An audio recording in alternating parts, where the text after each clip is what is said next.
गुरु मेरे सब ही बड़े,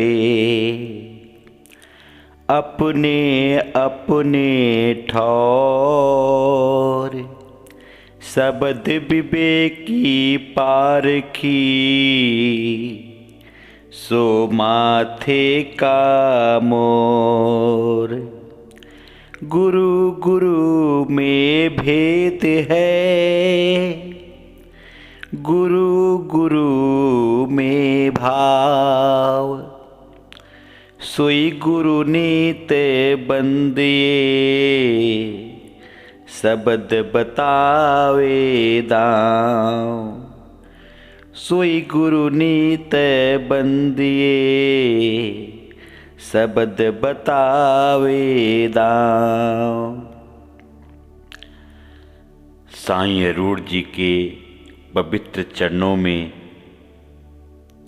हाथ जोड़ करके सत साहेब सतनाम साहेब बंदगी, और सभी संतों के चरणों में भी सतनाम साहेब बंदगी। आइए आज साईं अरूढ़ जी की कृपा से ये सौभाग्य, ये अवसर प्रदान हो रहा है। ये ऑडियो रिकॉर्डिंग के माध्यम से जन जन तक आवाज़ पहुंचाया जा रहा है कि मनुष्य जन्म का उद्देश्य क्या है। मनुष्य जन्म मिला है तो क्यों मिला है, किस लिए मिला है, और मनुष्य जन्म जब मिल जाता है तो ये ऐसा जन्म है, इसी जंशन में आकर के मनुष्य मोक्ष को प्राप्त कर सकता है। तो हर एक मनुष्य को विचार करना होगा कि ये जन्म क्यों मिला है। ग्रंथों में, शास्त्रों में मनुष्य जन्म को दुर्लभ जन्म कहा है कि मनुष्य जन्म बहुत दुर्लभ है, ये बार बार नहीं मिलता। 84 लाख योनि भुगतने के बाद ये मनुष्य जन्म मिलता है। मानुष जन्म दुर्लभ है, होत न बारंबार। ज्यों फल पक भुई गिरे, बहुरे न लागे डार। कि मनुष्य जन्म को दुर्लभ बताया गया, ये बार बार नहीं मिलता है।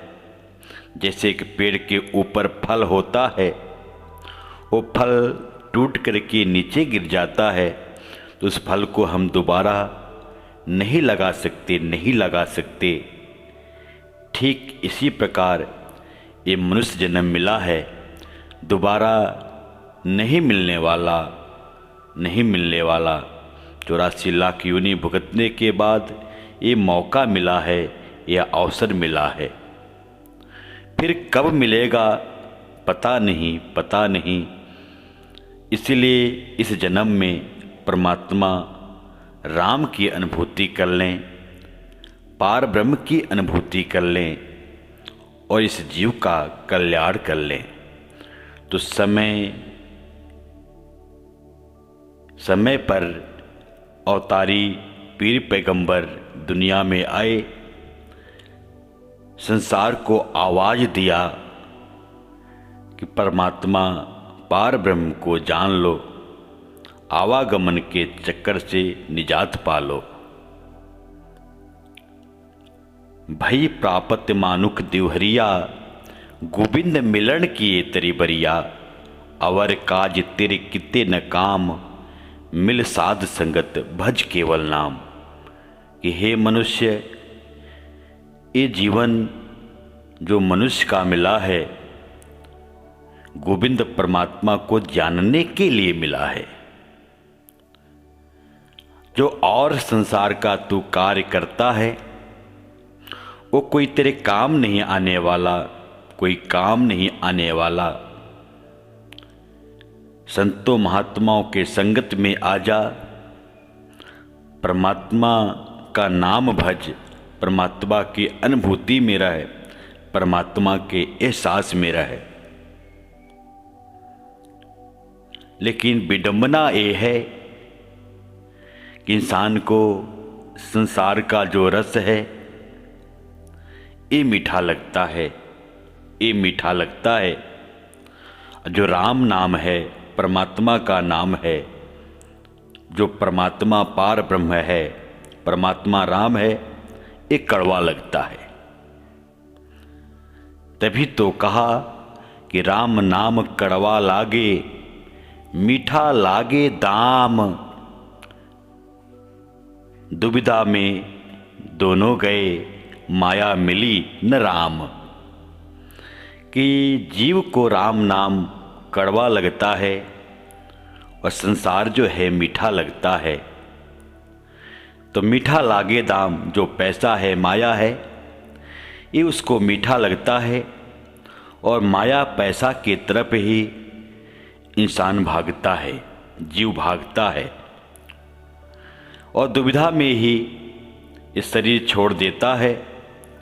ये जीव निकल जाता है, न माया मिलती है न राम मिलता है, न राम को जान पाता है न माया को प्राप्त कर पाता है। माया भी यही इकट्ठा करता है, यही का यही रह जाता है और राम की भी अनुभूति नहीं कर पाता है और ऐसे ही चला जाता है। तभी तो कबीर साहब ने कहा कि कबीर सोई धन संचिए, जो आगे का होए, सिर पे राखे गाठरी, जात न देखा कोई, जात न देखा कोई। कि इंसान वो धन को संचय कर, जो परमात्मा रूपी धन है, जो राम रतन रूपी धन है, जो नाम रूपी धन है, गुरु से तू भेद प्राप्त कर ले। परमात्मा आपे आप तेरे अंदर प्रकट हो जाएगा, ये धन आपे आप तुझे मिल जाएगा। तेरे भाग्य जब उदय होंगे, गुरु का भेद मिलेगा, तो परमात्मा रूपी धन, परमात्मा राम रूपी धन, ये तुझे प्राप्त हो जाएगा। यही असली धन है, इसी कमाई के लिए ये मनुष्य जन्म मिला है। जो संसार का धन है, ये धन तो यहीं का यहीं रह जाएगा।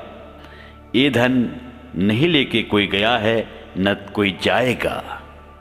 कबीर सब जग निर्धना, धनवंता नहीं कोई। धनवंता सोई जानिए, जिन पे नाम रतन धन होए। कबीर साहब कह रहे हैं कि पूरा संसार निर्धन है, गरीब है, कंगाल है, धनवान नहीं है। यहाँ पदार्थों की बात नहीं कही, यहाँ दुनियावी सुखों की बात नहीं कही। सब जग निर्धना, क्योंकि ये जीव जब तक परमात्मा को नहीं पाता, परमात्मा की अनुभूति नहीं होती, इस जीव को कहा ये निर्धन है, ये गरीब है। जीव को ही गरीब कहा, परमात्मा को गरीब नवाज कहा।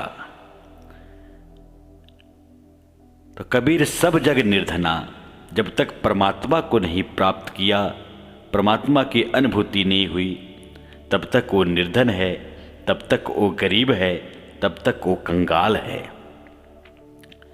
धनवंता नहीं कोई। धनवंता सोई जानिए, जिन पे नाम रतन धन होए। जिनको नाम रूपी धन मिल गया है, वही धनवान है, वही धनवान है। नानक दुखिया सब संसार, सो सुखिया जे नाम आधार। नानक जी भी इस बात को कह रहे हैं, गुरु नानक जी भी कह रहे हैं इस बात को कि पूरा संसार दुखी है, जीव ही दुखी है, जीव ही दुखी है। अपने आप की अनुभूति, परमात्मा राम की अनुभूति नहीं हुई, तो जीव को कहा तू दुखी है। दुखी कैसे है? बार बार जन्मना, बार बार मरना, पुनरपि जन्म पुनरपि मरणम, पुनरपि जननी जठरम सैनम। ये जीव को बार बार माँ के उदर में आना, जन्मना, मरना, शरीरों को धारण करना, ये जीव का दुर्दशा हो रहा है, ये जीव ही दुखी है, ये जीव ही दुखी है। तो नानक दुखिया सब संसार, सो सुखिया जे नाम आधार। सुखी वही है जो नाम का आधार लिया हुआ है, जो नाम के साथ जुड़ा है, वही सुखी है। इसीलिए इस बात को कहा कि बड़े भाग्य मानुष तन पावा, सुर दुर्लभ सदगंथनि गावा। साधन धाम मोक्ष कर द्वारा, पाई न जेहि परलोक सवारा। कि बड़े भाग से ये मनुष्य का जन्म मिला है, मनुष्य का जन्म मिला है। इस जन्म को प्राप्त करने के लिए देवी देवता भी तरसते हैं। यही देही एक साधन देही है। इसी देही में आकर के जीव जो है परमात्मा की अनुभूति कर सकता है, परमात्मा स्वयं अनुभूति कराता है और जीव का कल्याण हो जाता है, जीव का कल्याण हो जाता है। इसीलिए मनुष्य जन्म दुर्लभ है। लेकिन संसार में आप देखते हैं कि संसार में हर कोई भक्ति करता है, हर कोई भक्ति करता है। लेकिन जो भक्ति का मर्म है, भक्ति का जो भेद है, भक्ति का जो रहस्य है, किसी को नहीं पता, किसी को नहीं पता।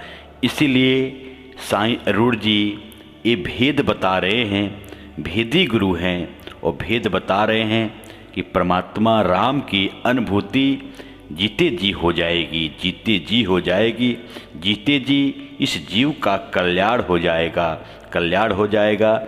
लेकिन संसार में हम किसी से पूछते हैं कि भाई साहब आप भक्ति कर रहे हैं तो आप बहुत अच्छा कार्य कर रहे हैं, लेकिन इस भक्ति का उद्देश्य क्या है, इस भक्ति का मेन लक्ष्य क्या है, तो नहीं पता होता है। एक बात अक्सर कह देते हैं, क्या कह देते हैं कि नदिया एक घाट बहु तेरे, कहे कबीर बचन के फेरे। नदी तो एक ही है, घाट बहु तेरे हैं। नदिया एक घाट बहु तेरे, लेकिन इसका समझ नहीं है, इस दोहे का समझ नहीं है कि भाई नदी तो एक ही है। हम भक्ति जिसकी भी कर रहे हैं सब एक ही जगह, एक ही की भक्ति हो रही है, सब एक ही जगह जाएंगे, सब एक ही जगह जाएंगे। चाहे जप कर लो, चाहे तप कर लो, चाहे व्रत कर लो, चाहे उपवास कर लो, चाहे कर्म कांड कर लो, कुछ भी कर लो, कुछ भी कर लो, सब परमात्मा की तरफ रास्ता जाता है। ऐसा कह कर के लोग छोड़ देते हैं, लेकिन इसका मर्म, इसका भेद, इसका रहस्य नहीं जानते। नदिया एक घाट बहु तेरे, कहे कबीर बचन के फेरे। मैं साईं अरुण जी की कृपा से इस भेद को, इस रहस्य को, इस साकी का अब मुझे समझ में आया कि ये साकी का अर्थ क्या है। नदिया एक है, नदिया एक मीन्स परमात्मा एक है, परमात्मा एक है। घाट बहु तेरे, घाट यानी नदी में, नदी के बाद घाट अनेक हैं, घाट अनेक हैं, घाट अनेक हैं। नदिया एक घाट बहु तेरे, बहुत तेरे शब्द कहा। कहे कबीर बचन के फेरे, ये बचन का फेर है, इसको समझना पड़ेगा, इसको समझना पड़ेगा। फिर आगे भी कहा कि आए हैं एक ही घाट से, आए हैं एक ही घाट से, जाएंगे एक ही बाट। दुविधा ऐसी पड़ गई, हो गए 12 बाट, हो गए 12 बाट। कि जीव तो एक ही घाट से आया, एक ही घाट से आया और जाएगा एक ही रास्ते से जाएगा, एक ही रास्ते से जाएगा। लेकिन दुविधा ऐसी पड़ गई कि यहाँ पे जो है 12 बाट हो गया, 12 रास्ते बन गए, 12 रास्ते बन गए। वो 12 पंथ काल फुर माना, भूले जीव न जाए ठिकाना। वो 12 पंथ जो है काल के पंथ है, जो माया का पंथ है। इसी पंथ में, इसी रास्ते में जीव भूल भुलैया में पड़ गया, माया के भील भुलैया में पड़ गया। जीव निकल नहीं पाता है, निकल नहीं पाता है। जब तक परमात्मा को नहीं जानेगा तो घाट कौन से हैं? वो देवी देवता ही जो है एक घाट हैं, देवी देवता ही एक घाट हैं। तो इस घाट की जो भी पूजा करता है, जो भी देवी देवता की उपासना करता है, तो इसी लोक में रह जाता है, प्रकृति मंडल में रह जाता है, वो पुण्य क्षीण हो जाता है। फिर 84 में आना पड़ता है। तेतम भुक्तवा स्वर्गलोकम विशालम, छिड़े पुष्य मृतलोकम विसंति। पुण्य का जब क्षीण हो जाता है फिर मृतलोक में आना पड़ता है, मृतलोक में आना पड़ता है। तो जो घाट है वो सभी ये देवी देवता हैं। तो घाटे पानी सब भरे, घाटे पानी सब भरे, अवघट भरे न कोय, अवघट घाट कबीर का, भरे सो निर्मल होए, भरे सो निर्मल होए। घाट में पानी हर कोई भरता है, हर कोई भरता है, हर जीव जो है घाट में ही पानी भर रहा है। अवघट घाट जो है, अवघट भरे न कोई, अवघट केवल परमात्मा है, परमात्मा है। कबीर साहब कह रहे हैं कि घाटे पानी सब भरे, अवघट भरे न कोई, अवघट घाट कबीर का, भरे सो निर्मल होए।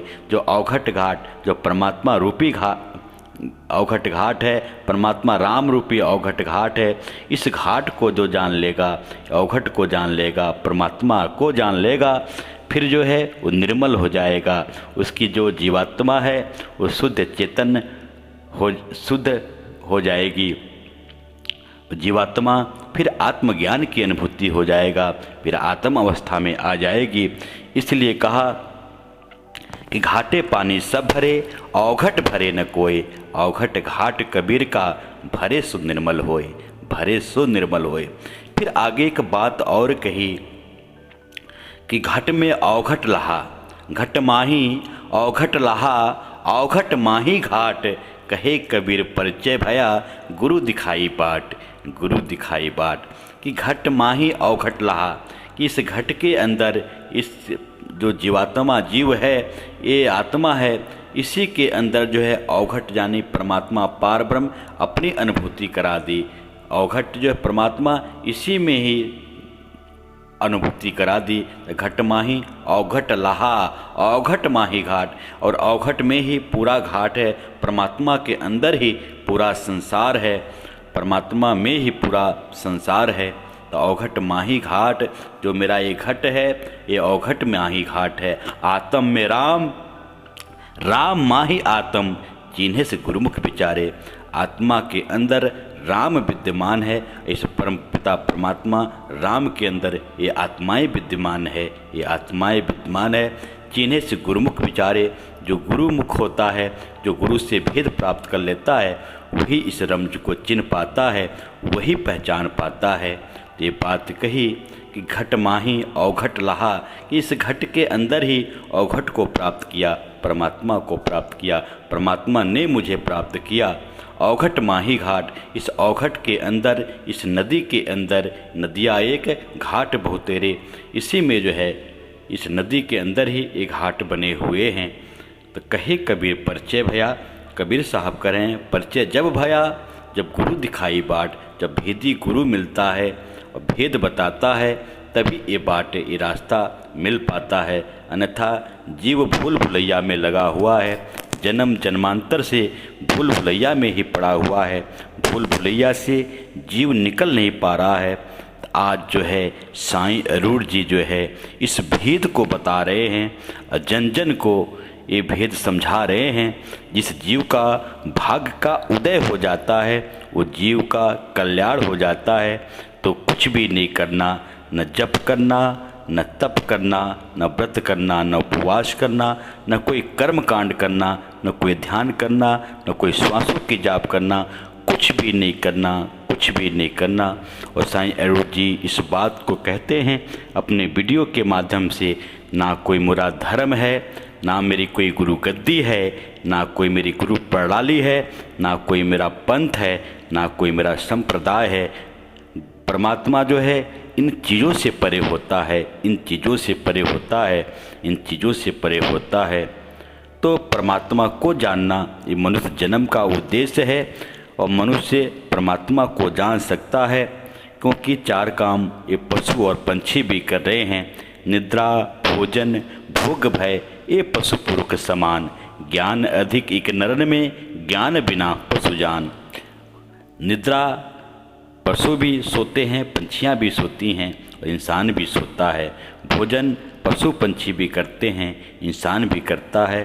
भोग विलास मैथुन क्रिया पशु पंछी भी करते हैं, इंसान भी करता है। भय पशु पंछी भी डरते हैं, इंसान भी डरता है। ये चार काम पशु पंछी भी करते हैं और इंसान भी करता है। लेकिन ज्ञान अधिक एक नरन में, ज्ञान बिना पशु जान। परमात्मा को जानने का केवल केवल मनुष्य को ही अधिकार है, चाहे आँख से अंधा हो, चाहे कान से बहरा हो, चाहे मुख से गूंगा हो, चाहे पाँव से लंगड़ा अपाहिज हो, हाथ का लुल्ला हो, चाहे शरीर कैसा भी हो, लेकिन अगर मनुष्य का शरीर प्राप्त किया है तो उसको अधिकार है परमात्मा को जानने का, परमात्मा को जानने का, और परमात्मा को जान करके आवागमन के बंधन से निजात प्राप्त कर सकता है, निजात प्राप्त कर सकता है। इसीलिए ये मनुष्य जन्म दुर्लभ कहा, क्योंकि ये दुर्लभ शरीर है, ये बार बार शरीर नहीं मिलता। नर तन सम नहीं कौनो देही, जीव चराचर जाचत जेही। कि नर तन के समान दूसरा कोई शरीर है ही नहीं संसार में। ये नर्तन ही शरीर ऐसा एक शरीर है, इसी शरीर में हम मोक्ष को प्राप्त कर सकते हैं, परमात्मा को जान सकते हैं, और अनंत काल का मोक्ष मिल सकता है, अनंत काल का मोक्ष मिल सकता है। और जीते जी मोक्ष प्राप्त करना है, जीते जी मोक्ष प्राप्त करना है। तो मैं जो है शैलेंद्र तिवारी, मेरा नाम शैलेंद्र तिवारी, मैं साईं अरूज जी के चरणों में समर्पित हूँ, क्योंकि परमात्मा साहब की अनुभूति भेदी गुरु के द्वारा मिला है, भेदी गुरु के द्वारा मिला है। तो मैं शैलेंद्र तिवारी साईं अरूज जी के चरणों में समर्पित, और परमात्मा जो साहब है इसकी दया से, इसकी कृपा से जो है ये भेद गुरु के द्वारा मुझे मिला है। तो यही प्रार्थना, यही विनती कि ये आवाज़ जन जन तक पहुँचे, जन जन तक पहुँचे, हर जीव का कल्याण हो, हर जीव का कल्याण हो। यही प्रार्थना, यही विनती, यही ध्यान बना हुआ है। साहब कृपा करे, दया करे जीवों के ऊपर, क्योंकि ये 2020 जो है ये प्राइम टाइम चल रहा है। परमात्मा घरों घरों में जा कर के प्रकट हो रहे हैं, अपनी अनुभूति करा रहे हैं। साईं अरूज जी के द्वारा ये भेद मिल रहा है, तो ये भेद से परमात्मा प्रकट हो रहे हैं, परमात्मा की अनुभूति हो रही है और जीवों का कल्याण हो रहा है। तो अधिक शब्दों का सहारा नहीं लेता हुआ साईं अरूज जी के चरणों में समर्पित और सभी संतों के चरणों में सत साहेब सतनाम, साहेब बंदगी, साहेब बंदगी।